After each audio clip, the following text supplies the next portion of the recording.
Good evening दोस्तों। कक्षा 12 से होम साइंस से क्वेश्चन लाए हैं। ये है आज का क्वेश्चन है अंतःस्रावी ग्रंथियाँ। अंतःस्रावी ग्रंथियाँ क्या, उससे क्वेश्चन है अति लघु और बहुविकल्पी दोनों क्वेश्चन लाए हैं।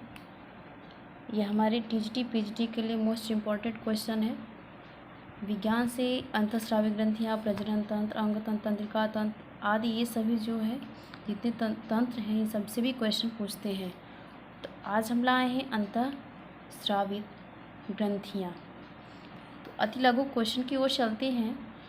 पहला क्वेश्चन है, हमारे शरीर में कितने प्रकार की ग्रंथियाँ पाई जाती हैं? हमारे शरीर में कितने प्रकार की ग्रंथियाँ पाई जाती हैं? तो 2 प्रकार की पाई जाती हैं, नलिका युक्त और नलिका विहीन ग्रंथियाँ पाई जाती हैं। नलिका विहीन ग्रंथि से क्या आशय है? तो नलिका विहीन ग्रंथि से क्या आशय है कि जिन ग्रंथियों में कोई नलिका ही नहीं होती है वही नलिका विहीन। विहीन मतलब हीन हो जाना, जो नलिका ना हो या हीन है। तो इसका अर्थ होता है, इसका आशय है कि जिन ग्रंथियों में नलिकाएं नहीं होती हैं उसी को नलिका विहीन कहा जाता है। नलिका विहीन ग्रंथियों द्वारा, नेक्स्ट क्वेश्चन, नलिका विहीन ग्रंथियों द्वारा स्रावित रस को क्या कहती है? जिस ग्रंथियों में नलिका विहीन हो जाता है या नलिकाएं नहीं होती हैं उस ग्रंथि को नलिका विहीन कहा जाता है। तो उसमें ऐसा कौन सा रस स्रावित होता है? तो चलिए जानते हैं। नलिका विहीन ग्रंथियों द्वारा निर्मित स्रावित रस को हार्मोन्स कहा जाता है। नलिका विहीन ग्रंथियों में कौन सा रस स्रावित होता है? तो हार्मोन, स्रावित रस को हार्मोन कहा जाता है। ठीक है, नेक्स्ट क्वेश्चन की ओर चलते हैं। शरीर की अधिकांश नलिका विहीन ग्रंथि पर कौन सी ग्रंथि नियंत्रित रखती है? तो ऐसी कौन सी ग्रंथियां हैं जो नलिका विहीन पर नियंत्रित रखती है? तो पीयूष ग्रंथि। पीयूष ग्रंथि कहाँ पाई जाती है? मस्तिष्क में पाई जाती है। श्वेत ग्रंथियों की स्थिति और कार्य लिखिए। तो क्या इसकी स्थिति और क्या कार्य है? इन ग्रंथियों की सहायता से शरीर के अंदर का अतिरिक्त जल पसीने के रूप में बाहर आ जाता है। ये ग्रंथियां शरीर के तापमान का संतुलन बनाए रखने में सहायता करती हैं। तो जो श्वेत ग्रंथियां होती हैं, ये ऐसे क्या होता है कि शरीर से जो हमारे पसीना निकलता है तो जल के रूप में ये बाहर आ जाती हैं और ये शरीर की ग्रंथि के शरीर के तापमान को संतुलन, श्वेत ग्रंथियाँ क्या करती हैं? शरीर के संतुलन को बनाए रखती हैं। जब शरीर से पसीना होता है तो जल की कमी हो जाती, कुछ जल बाहर निकल जाती है। तो इस समय उसी स्थिति में क्या करता है? तो श्वेत ग्रंथियाँ क्या करती है? शरीर के संतुलन को बनाए रखती हैं। नेक्स्ट क्वेश्चन है, थायराइड ग्रंथि से कौन सा हार्मोन स्रावित होता है? तो थायराइड ग्रंथि से थायरॉक्सिन हार्मोन स्रावित होता है। कहा गया थायराइड ग्रंथि से कौन सा हार्मोन स्रावित होता है? तो थायराइड ग्रंथि से थायरॉक्सिन नामक हार्मोन स्रावित होता है। शरीर के किस नलिका विहीन ग्रंथि को मास्टर ग्रंथि कहा जाता है? तो पीयूष ग्रंथि को ही मास्टर ग्रंथि कहा जाता है। नेक्स्ट क्वेश्चन की ओर चलते हैं, अंतःस्रावी ग्रंथियाँ किसे कहते हैं? तो चलिए जानते हैं इसका आंसर। अंतःस्रावी ग्रंथियाँ किसे कहते हैं? तो अंतःस्रावी ग्रंथियों को नलिका विहीन ग्रंथि कहा जाता है। जो नलिका विहीन ग्रंथियाँ उसी को अंतःस्रावी ग्रंथियाँ कहा जाएगा। इन ग्रंथियों के द्वारा हमारे शरीर में अनेक आवश्यकताएं पूर्ण होती है, मानव व्यवहार पर भी प्रभाव डालती है। वास्तव में अंतःस्रावी ग्रंथियाँ बहुत ही ग्रंथियों का समूह है। इनके द्वारा जिस स्राव का निर्माण होता है वह सीधे रक्त में मिल जाता है। ये क्या करते हैं? जो ग्रंथि है, अंतःस्रावी ग्रंथियाँ, इसे नलिका विहीन भी ग्रंथि कहा जाता है। यह हमारे आवश्यक क्या है, हमारे शरीर में आवश्यक पूर्ण होती है, आवश्यकताओं को पूर्ण करती हैं।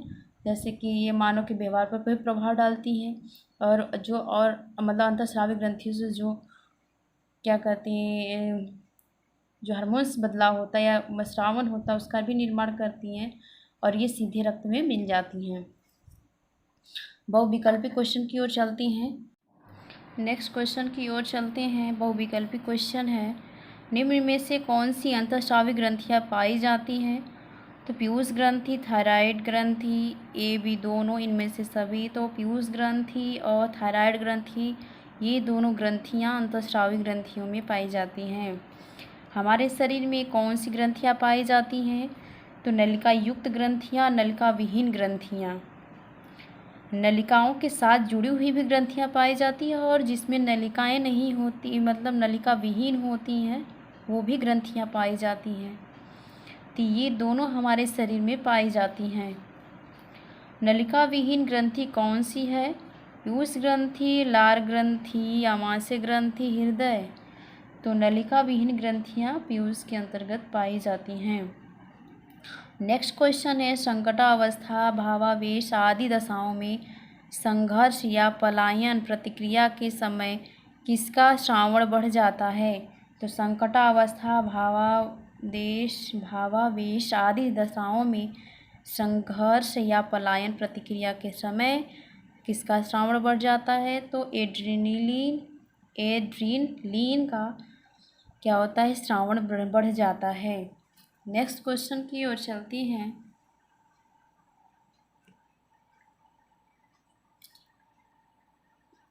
नेक्स्ट क्वेश्चन है, हार्मोन स्रावित नहीं करता है। तो क्या हार्मोन स्रावित नहीं करता है? तो अग्नाशय, वृषण, अंडाशय, प्लीहा। तो प्लीहा क्या करते हैं? हार्मोन को स्रावित नहीं करता है। नेक्स्ट क्वेश्चन है, अंतःस्रावी स्राव की गड़बड़ी से होता है। पीलिया, टाइफाइड, घेंघा, निमोनिया। तो अंतःस्रावी ग्रंथि की गड़बड़ी से क्या हो जाता है? घेंघा रोग हो जाता है। इंसुलिन हार्मोन स्रावित होता है। तो पीयूष ग्रंथि में, अधिवृक्क ग्रंथि में, थायराइड ग्रंथि में, लैंगर-हैंस की दूपिकाओं में। तो क्या यहाँ पे इंसुलिन हार्मोन स्रावित होता है? तो लैंगर-हैंस की दूपिकाओं में इंसुलिन हार्मोन स्रावित होता है।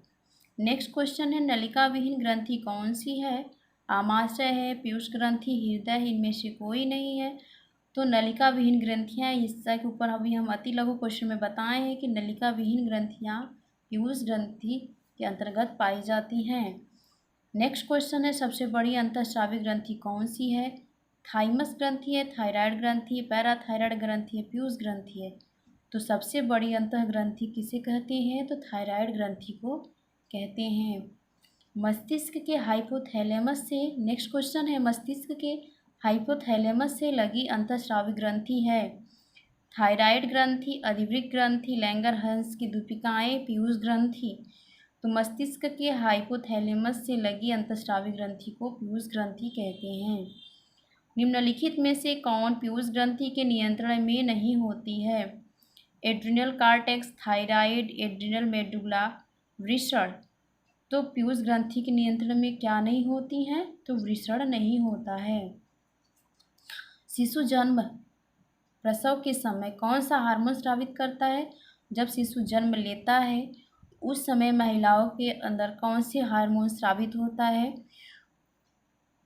तो महिलाओं में 3 तरह के हैं हार्मोन स्रावित होते हैं।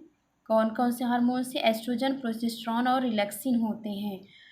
तो जो एस्ट्रोजन है, एस्ट्रोजन पीरियड को नियंत्रित करने का काम करता है। प्रोजेस्टेरॉन जो होता है वो पीरियड को लाने का काम करता है हार्मोन चेंजिंग की वजह से। और रिलैक्सिन क्या करता है? जब बच्चा जन्म लेता है उसको क्या प्रसव के दौरान ये हार्मोन स्रावित करता है बच्चे के जन्म के दौरान। नेक्स्ट क्वेश्चन है, संकटावस्था, भावावेश आदि दशाओं में संघर्ष पलायन प्रतिक्रिया के समय किसका श्रावण बढ़ जाता है? तो वैसोप्रेसिन का, ऑक्सीटोसिन का, थायरॉक्सिन का, एड्रेनलिन का। तो संकटावस्था या भावावेश दशाओं में कैसा श्रावण होता है? तो एड्रेनलिन का होता है।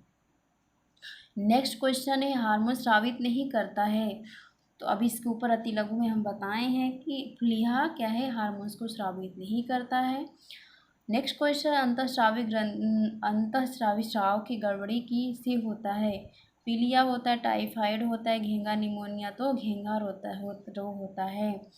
इंसुलिन हार्मोन स्रावित होता है पीयूष ग्रंथि से, अधिवृक्क ग्रंथि से, थायराइड ग्रंथि से, लैंगर-हैंस की दूपिकाओं से। तो इंसुलिन हार्मोन्स का स्राव लैंगर-हैंस की दूपिकाओं से होती हैं। ग्लाइकोजन को ग्लूकोज में बदलता है। तो इंसुलिन, ग्लूकागान, टेस्टोस्टेरॉन, प्रोजेस्टेरॉन। तो ग्लूकागान। नेक्स्ट क्वेश्चन है, नलिका विहीन ग्रंथि कौन सी है? तो पीयूष ग्रंथि को नलिका विहीन ग्रंथि कहा जाता है, इसलिए पीयूष ग्रंथि में ही नलिका विहीन ग्रंथियाँ पाई जाती हैं। निम्नलिखित में से किसका संबंध इंसुलिन निर्माण से है? पीयूष ग्रंथि, अधिवृक्क ग्रंथि, अग्नाशय, लार ग्रंथि। तो इसका संबंध इंसुलिन का? तो अग्नाशय से है। आज के लिए इतना ही। धन्यवाद।